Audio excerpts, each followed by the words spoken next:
Assalamualaikum warahmatullahi wabarakatuh. Selamat siang teman-teman semua. Perkenalkan, nama saya Nur Ahmad Agis dari Prodi Bisnis Digital Politeknik Jambi dan rekan saya bernama Fazlis Alisma. Nah, di sini kami membuat video tugas presentasi mata kuliah Fundamental Sosial Media Marketing dengan tema Online Advertising, Viral Campaign, dan Social Media Manager. Yuk, lanjut ke slide berikutnya. Baik rekan-rekan semua, di sini saya akan menjelaskan topik utama dari sosial media marketing yang akan kita bahas pada materi ini. Yang pertama saya akan menjelaskan dengan online advertising, kedua viral campaigns, yang ketiga itu social media measurement. Dan di sini saya akan menjelaskan tentang pengertian dari online advertising, yang dimana online advertising juga dikenal sebagai digital advertising atau internet advertising adalah metode promosi yang memanfaatkan teknologi digital untuk dimana untuk menjangkau audiens yang lebih luas dan dimana memiliki tujuan, yaitu untuk mempromosikan produk, mempromosikan suatu layanan atau pesanan kepada khalayak ramai yang mendorong kesadaran merek ataupun brand awareness dan pada akhirnya meningkatkan penjualan atau tindakan yang diinginkan. Nah, selanjutnya adalah bagaimana cara kerja online advertising. Yang pertama, advertising atau pengiklanan. Pihak yang ingin mempromosikan harus merancang konten iklan. Yang kedua, publisher atau penerbit. Contoh itu adalah platform atau situs web yang menampilkan iklan kita, contohnya media sosial ataupun mesin pencari. Yang ketiga adalah ad networks and ad exchange. Itu adalah menghubungkan pengiklan dan penerbit melalui sistem lelang atau bidding. Yang keempat adalah targeting, menentukan audiens berdasarkan demografi, lokasi, minat, perilaku online ataupun yang lainnya. Yang kelima adalah ad formats. Itu adalah pilihan format iklan. Kita akan memilih iklan yang seperti apa? Banner, video, teks, atau native ads. Nah, baik rekan-rekan, saya akan menjelaskan beberapa jenis-jenis online advertising. Yang dimana yang pertama itu saya akan menjelaskan tentang search engine marketing atau yang biasa kita kenal yaitu SEM, dan memiliki pengertian yaitu iklan yang dihasilkan mesin mencari, contohnya itu Google Ads. Yang kedua yaitu social media ads, yang dimana memiliki pengertian iklan di platform media sosial, contohnya aplikasi Facebook, Instagram, dan TikTok Ads. Yang ketiga yaitu email marketing, di mana suatu perusahaan dapat mengirimkan email marketing mereka kepada perusahaan lain untuk mempromosikan suatu brand ataupun produk yang ingin dipasarkan mereka kepada perusahaan lain menggunakan email marketing. Yang keempat yaitu influencer marketing, yang dimana yang dijelaskan yaitu tentang kerjasama dengan individu berpengaruh di media sosial. Selanjutnya adalah manfaat online advertising. Yang pertama, jangkauan audiens tentunya lebih luas, menjangkau jutaan orang tanpa batas geografis. Penargetan yang spesifik, sangat presisi berdasarkan demografi, minat, atau perilaku konsumen. Yang ketiga, meningkatkan brand awareness, memperkenalkan merek kita ke audiens yang lebih luas. Yang keempat, penyebaran yang sangat cepat. Iklan dapat diluncurkan dan menyebar dengan sangat cepat. Ya, di mana rekan-rekan selanjutnya saya akan menjelaskan beberapa strategi online advertising. Yang pertama saya akan menjelaskan pengenalan target audience. Yang pertama kita harus meriset tentang kebutuhan atau interaksi online mereka, baik itu secara konten ataupun promosi yang akan mereka lakukan. Yang kedua yaitu kita akan menetapkan tujuan yang jelas dari konten yang kita buat. Tentunya apa yang ingin dicapai, baik itu dari penjualan ataupun pengenalan merek yang mereka promosikan ataupun brand awareness. Yang ketiga yaitu penggunaan kata kunci relevan untuk search social engine marketing atau SEM, yang dimana kita harus menggunakan pilihan kata kunci yang tepat yang dicari audiens. Yang keempat itu buat konten iklan yang menarik menggunakan teks persuasif, visual memikat, dan menarik. Selanjutnya kita akan membahas tentang viral campaign. Tentunya kita harus tahu dulu dong apa itu viral campaign. Apa itu viral campaign? Kampanye pemasaran yang konten atau pesannya menyebar sangat cepat dan luas, seperti mirip virus melalui media sosial atau platform online. Utamanya karena dibagikan ulang oleh audiens secara sukarela, yang memiliki tujuan meningkatkan brand awareness, keterlibatan audiens, dan seringkali mendorong action seperti pembelian, pendaftaran, dan lain-lain dengan biaya yang relatif rendah. Nah, baik rekan-rekan semua, saya akan menjelaskan beberapa mengapa viral campaign sangat penting di dunia industri. Yang pertama yaitu kita dapat menjangkau audiens secara luas dan cepat, yang dimana dijelaskan pesan biaya menyebar ke jutaan dalam waktu singkat.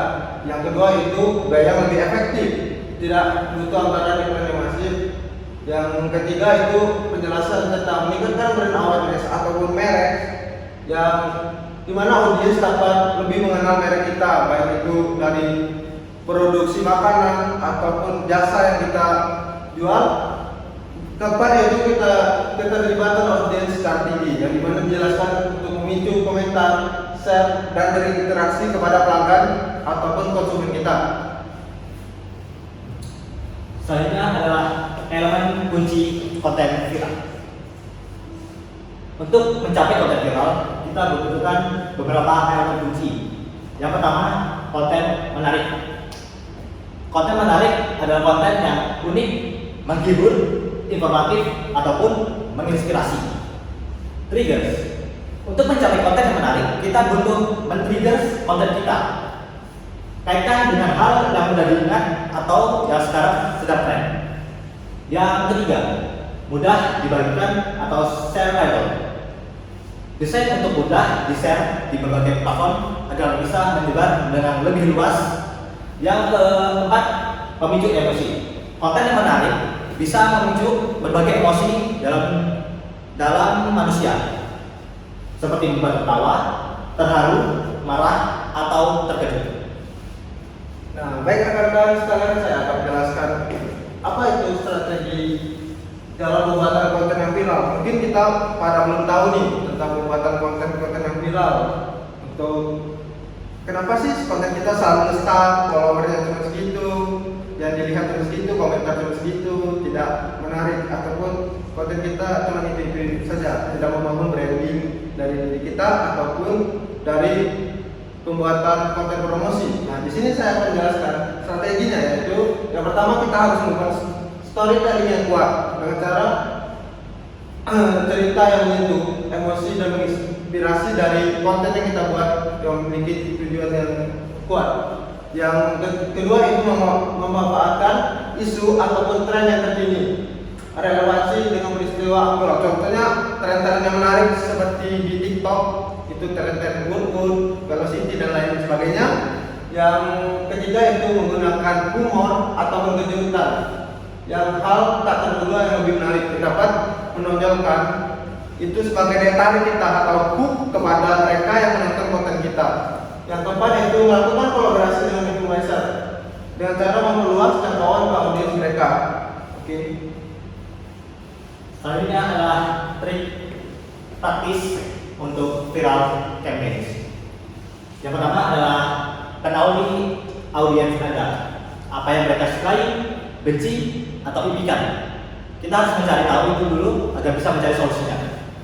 Yang kedua, jangan takut untuk bereksperimen. Coba hal baru yang unik dan coba hal baru yang lebih menarik. Yang ketiga, promosikan di awal. Beri dorongan di awal agar mulai menyebar. Yang keempat, fokus pada kualitas, bukan hanya viralitas. Konten kita harus berkualitas tinggi.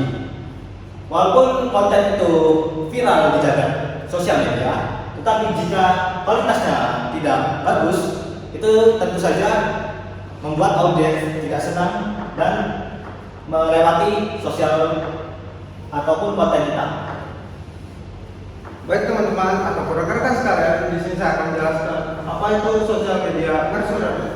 Di mana sosial media nurseryment memiliki pengertian ataupun tujuan sebagai berikut. Adalah suatu proses pengumpulan data dan analisis metrik dari platform media sosial untuk mengevaluasi kinerja strategi media sosial Anda. Tujuannya yaitu untuk memahami dampak upaya pemasaran Anda, mengidentifikasi area perbaikan, dan mengukur return of investment atau yang biasa dikenal ROI dari aktivitas media sosial. Selanjutnya kita harus tahu dulu mengapa sosial media nurseryment itu begitu penting. Yang pertama, itu adalah mengukur kinerja, mengetahui keberhasilan strategi dalam mencapai tujuan.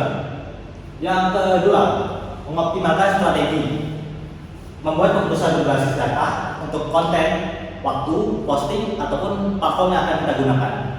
Yang ketiga, menghitung ROI, menunjukkan nilai investasi media sosial kepada manajemen. Yang keempat, memahami audiens, mendapatkan wawasan tentang siapa audiens kita, preferensi, dan interaksi mereka. Baik teman-teman semua ataupun rekan-rekan sekalian, di sini saya akan menjelaskan beberapa metrik penting dalam sosial media measurement yang perlu kita ketahui dalam pembuatan konten kita. Yang pertama itu kita harus mengenal yaitu dengan sebutan metrik jangkauan ataupun reach metrik, yaitu jumlah pengguna yang melihat konten Anda. Yang kedua itu metrik keterlibatan atau engagement metrik, yaitu tingkat interaksi audiens dengan konten-konten yang kita buat secara berinteraksi melalui like, komen, share, DM ataupun balas komentar dari audiens kita ya. Yang ketiga mungkin di sini saya menjelaskan metrik konversi atau biasa disebut conversion metrik, yaitu prospek yang dihasilkan dari media sosial dan pendapatan langsung dari kampanye media sosial. Selanjutnya saya akan melanjutkan metrik penting dalam sosial media measurement. Yang keempat itu adalah metrik sentiment ataupun sentiment matrix, yaitu mengukur nada emosi positif dan negatif atau netral dibalik penyebutan merek. Yang kelima, metrik dukungan pelanggan atau customer service, yaitu waktu rata-rata menanggapi pertanyaan atau keluhan dan presentasi masalah yang berhasil diselesaikan. Nah, baik teman-teman, di sini saya akan menjelaskan suatu proses untuk pengukuran media sosial, baik itu dari konten yang kita buat. Yang pertama yaitu kita harus mengambil suatu tindakan dari pembuatan konten kita. Apakah konten kita itu sudah berkembang, sudah menarik, dapat menjangkau audiens, atau hanya stuck atau hanya di situ-situ saja yang tidak dapat menarik suatu konten. Nah, yang kedua itu kita harus memilih tools yang dapat kita gunakan, yaitu media apa saja yang kita gunakan, contohnya itu Instagram, TikTok, Facebook, dan Google Analytics. Yang ketiga itu kita mengidentifikasi metrik yang dimana sebelumnya sudah dijelaskan. Yang keempat yaitu kita harus menganalisis data, yaitu menganalisis data dari audiens yang melihat konten kita, dari komentar, dari share, dari like, dari komen, ataupun berinteraksi melalui DM. Yang kelima yaitu kita dapat mengumpulkan data-data audiens kita. Contohnya itu berapa total jumlah pemirsa, atau biasa di TikTok itu dapat melihat audiens yang melihat konten kita yang kita buat. Yang keenam yaitu membuat laporan atau reporting. Berapa promosi konten yang kita hasilkan, apakah konten itu berkembang ataupun hanya masih stuck di situ saja. Mungkin itu saja. Nah, ini adalah tools untuk sosial media measurement yang mungkin bisa Anda gunakan. Yang pertama adalah Facebook Page Insight. Jika Anda bermain Facebook, tentu saja Anda bisa menggunakan ini. Itu juga yang kedua adalah Instagram Insight. Jika Anda bermain Instagram, menggunakan Instagram Insight. Jika Anda menggunakan Twitter, Anda menggunakan Twitter Analytics. Jika Anda menggunakan LinkedIn Analytics, Anda juga bisa menggunakan LinkedIn Analytics. Dan jika Anda aktif dalam YouTube, Anda bisa menggunakan YouTube Analytics. Walaupun di sini ada tools internal platform, kita juga punya tools pihak ketiga ataupun paid and free option. Untuk tool pihak ketiga ini, yang kita sarankan untuk saat ini adalah Google Analytics. Nah, baik rekan-rekan sekalian, mungkin kita belum tahu sih apa tantangan yang dapat kita lakukan yang dapat menjadi acuan dalam pembuatan konten sosial media manajemen. Yang pertama di sini saya akan menjelaskan tantangan pertama yaitu tantangan data overload yang dijelaskan terlalu banyak data tanpa tujuan yang jelas biasanya membingungkan. Yang kedua itu kualitas data dan dimana dijelaskan sini dapat memastikan data yang akurat dan relevan. Yang ketiga itu atribut, yaitu penjelasannya menentukan kontribusi media sosial secara pasti. Yang keempat, perubahan algoritma. Mungkin setiap platform itu memiliki algoritma yang berubah-ubah. Seperti di Instagram itu banyak sekali konten sport, olahraga, parfum, dan di sisi lain yaitu konten di TikTok itu konten tentang tren-tren masa kini yang mungkin banyak anak muda ataupun Gen Z yang mengikuti tren tersebut. Yang kelima itu mengukur ROI, yang dimana mengukur ROI itu memiliki penjelasan sebagai berikut. Kesulitan dalam mengukur ROI secara langsung terutama untuk tujuan tidak langsung, misalnya brand awareness ataupun kesadaran merek dari perusahaan ataupun jasa yang kita miliki.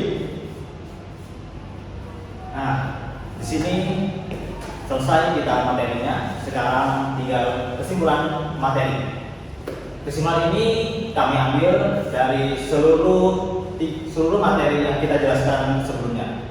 Yang pertama adalah online advertising. Kesimpulan dari online advertising itu adalah menggunakan teknologi digital untuk menjangkau audiens luas secara terarah, meningkatkan brand awareness, dan mendorong penjualan dengan berbagai format dan strategi iklan. Kedua, kesimpulan dari viral campaigns. Strategi pemasaran yang mengandalkan konten menarik dan emosional agar tersebar luas secara sukarela oleh audiens dengan biaya yang relatif rendah, tapi memiliki dampak yang besar. Yang ketiga adalah kesimpulan dari social media management. Untuk ini, proses mengukur dan menganalisis performa media sosial melalui berbagai metrik. Yang pertama ada metrik jangkauan, metrik engagement, metrik konversi, dan sebagainya. Untuk mengevaluasi strategi dalam peningkatan ROI. Ketiganya adalah saling menemukan dalam menciptakan kampanye media sosial yang efektif, terukur, tapi memiliki berdampak luas. Baik, itu saja presentasi dari kami berdua tentang tugas fundamental sosial media marketing yang dimana dapat teman-teman ketahui apa itu yang sebelumnya belum mengetahui, itu dapat mengetahui dari tujuan, pengertian. Mungkin itu saja. Mungkin kalau ada kesalahan kami ucapkan mohon maaf.